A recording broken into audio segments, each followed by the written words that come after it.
All right, let's get into it. Round 3 of the OHSAA High School Football Playoffs coming up this weekend.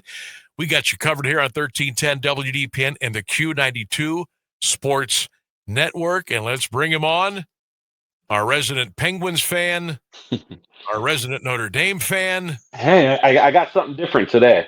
Now, well, you know what? I don't even have you on my screen yet, so I'm going to have to fiddle around with this while we're talking. But welcome to Keller from Q92 Sports. How you doing this afternoon? What's up, Sammy? How are you, bud? You good? Yeah, I'm good. I'm good. Good.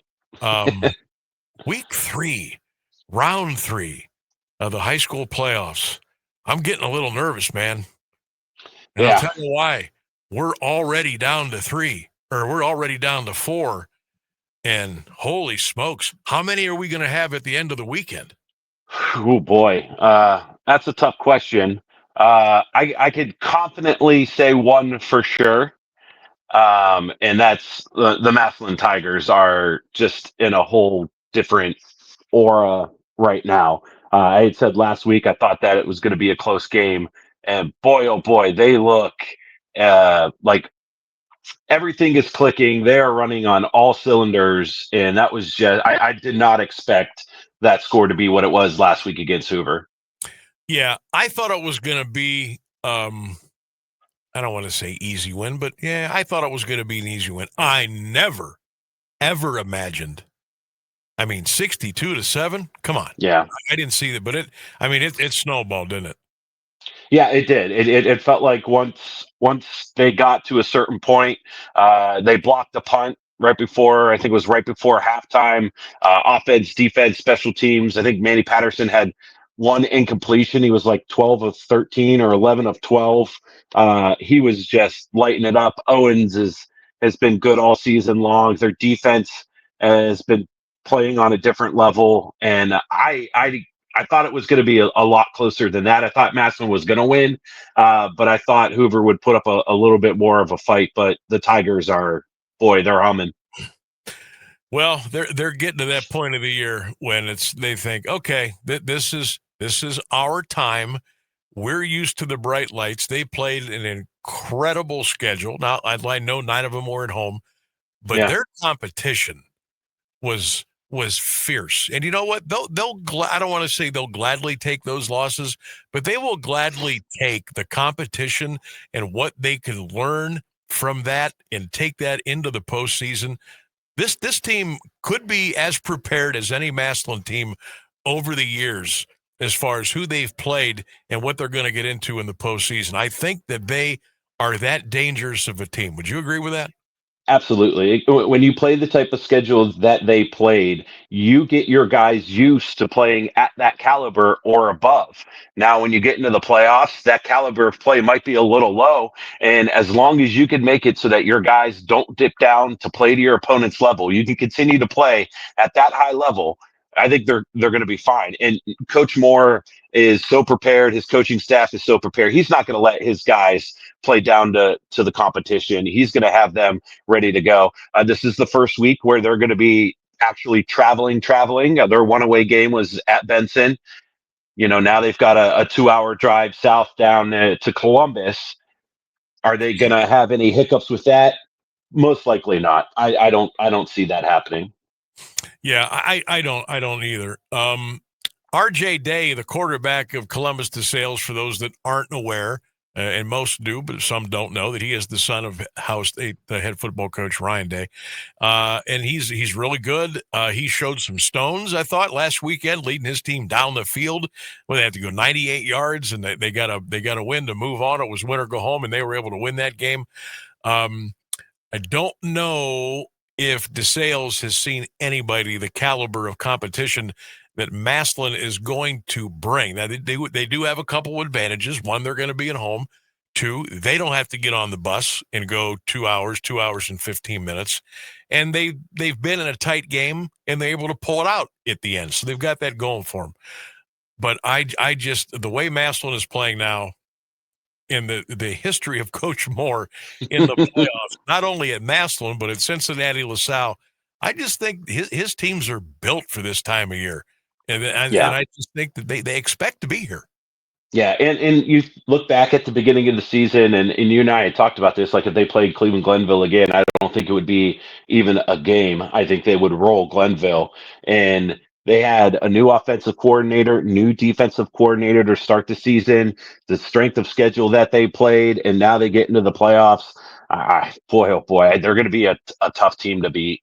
Yeah, I think so too. Keller from Q92 Sports is joining us now. You will be on the call, correct? To Maslin, St. Francis de Sales on Friday night. Yes, I will be down in C-Bus. You think Ryan will be there? He'll I have to don't be, know. right? Where's Ohio State this week? Well, they're at home, but they don't play till 7:30 Saturday night. He might be. I'm thinking he might be there. Yeah. I'm thinking if you just yell out and say, "Hey, coach! Oh, Ryan, it's so good to let me come up and a couple of Ryans going at it. I think it'll be great." Yeah.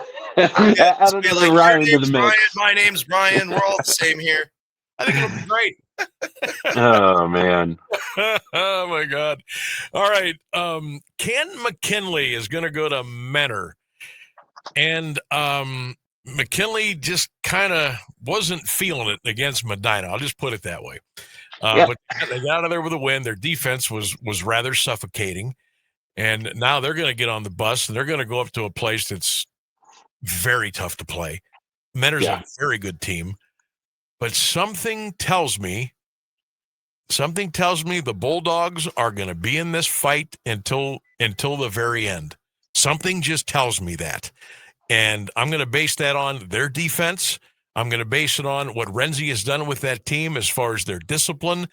And I'm going to base it on they've just got some grown men on both sides of the ball. Now, is Mentor going to be the favorite? Of course they are. But I think the Bulldogs can play with Mentor. What say you?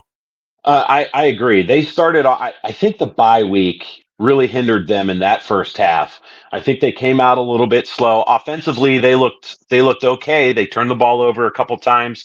Their defense, though, is just so good. They held Medina to, I think it was single digit total yards in the first half. They were on a completely different level. Offensively, they struggled. They got into the end to the red zone. They threw an interception. They fumbled. They had mistakes like that prevented that score from being higher in the first half.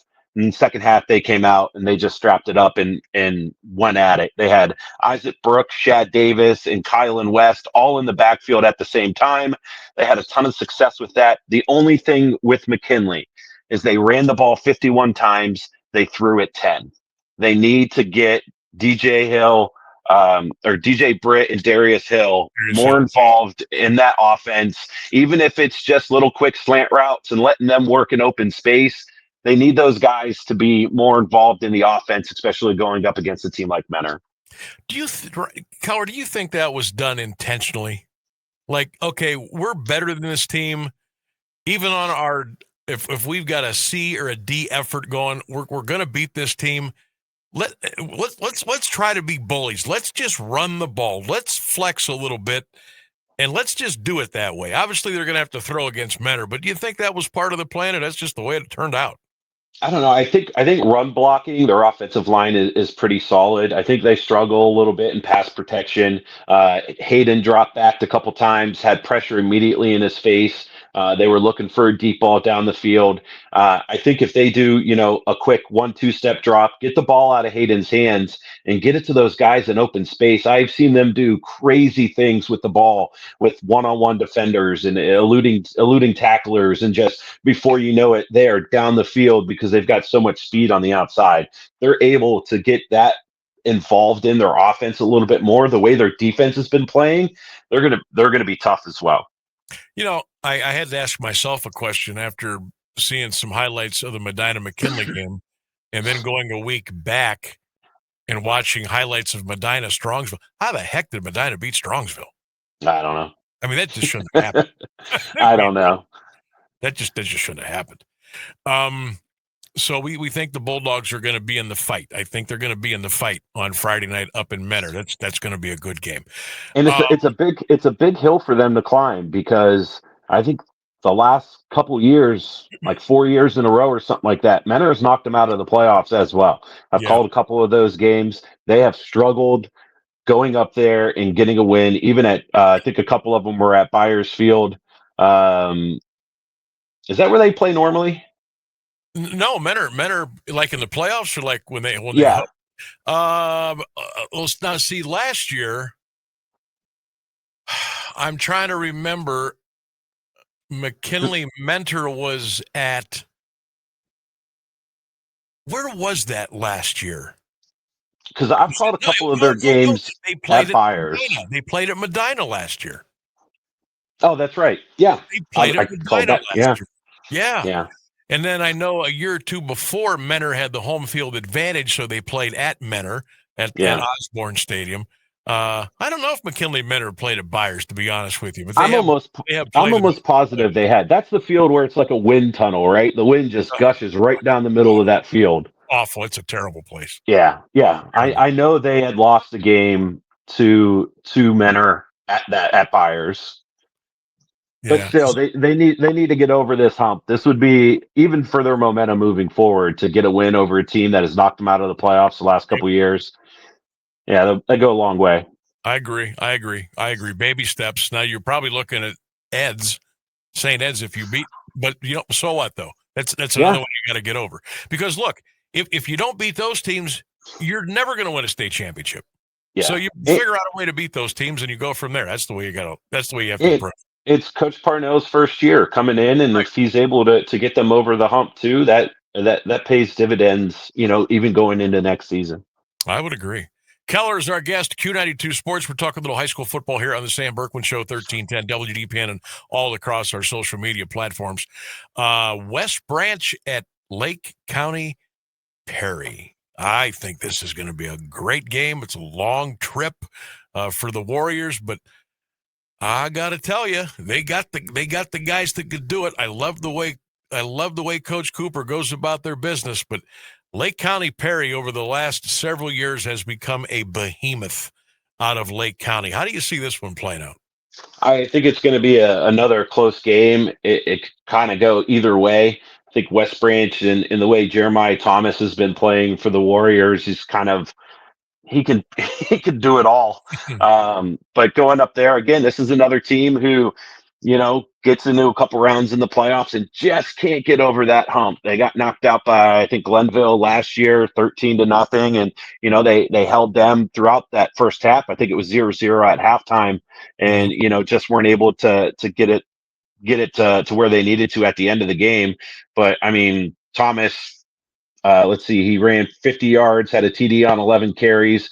Um, I don't know, man. I think West Branch is kind of got that thing rolling as well. It's just you're going up against a team who is year in and year out in the state semis or the state finals in Division Four, and again, another issue where you just feel like if they get over that hump and get over past that team that everyone says that they're not going to win, Yep. that they can go do things. The only bad thing is now, if you do get past Perry, you do most likely have Glenville next week.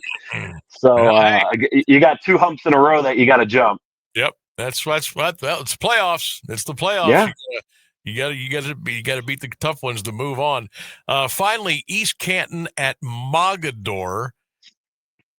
I think this game's close too, don't you? I agree. I think all four are, other than I think Maslin goes down and handles business. The other three, I think, are toss ups. But again, another career year for East Canton, double digit wins, doubled their playoff win total. Coach Spider Miller's got that team humming, and Dylan Anderson. Oh my gosh, let's see. Ran for 99 yards, 2 touchdowns on 20 carries, threw a 32-yard touchdown pass to the quarterback. He also caught 2 passes for 27 yards, team high 8 tackles on defense. They've kind of they have the confidence too, to where I think East Canton feels like they can go into anywhere and win at this point of the season. Just for fun. Stark County Coach of the Year. Zach Slates or Spider Miller? And I know East Canton's got double the wins. Yeah. You know what I would do, and I hate to even do it because I hate Co. I hate anything. I might make those guys co-coaches of the year. Yeah, I could see that. And Christian and I were talking earlier today that almost that entire Minerva team's coming back next year. Yeah, yeah. And just think of, what they did this year. First year head coach is Coach Slates, and now you're getting all those guys back who are used to the offense, who are used to the program, who are used to the head coach. If you think they were good last year, another year of experience, bigger, stronger, faster. They're going to be tough to deal with next year. But yeah, East Canton, what a great year! And a couple years ago, Coach Miller was almost out at East Canton. He was, and then the community got him to come back. The townspeople said, "Oh no, you don't. Oh Yeah, no, you don't." And good for them too. How about the job Spider's done with 26 kids on his team or something like that? I mean, shout out to him, fantastic. the coaches, for doing a great job. I think it's going to be a fun playoffs. Hey, I look at it this way: we could have one team left. We could have all four. I mean, Yeah. I think it's that fine of a line. And, of course, we'll have everybody covered here this Friday night between 1310 WDPN, Q92 Radio, Q92radiosports.com. We got you covered on all four games, so be with us on Friday night beginning at 6:45. Don't forget, now a little later than normal, 6:45 pregame. All their games will kick off right at 7 o'clock.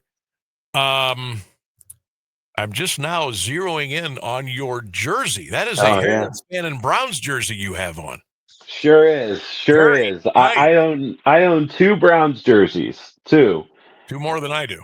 This is the first one I've bought. Actually, I lied. I own three. I've got this one here from my Mr. Bernie, and then I have a Brady Quinn jersey, and now Harold Fandon. Okay, there. Look at the burn. Hey, you know what? Shout out and prayers for Bernie Kosar. I know he Absolutely. was back in the hospital today having. Yeah, I think he was having another surgery today.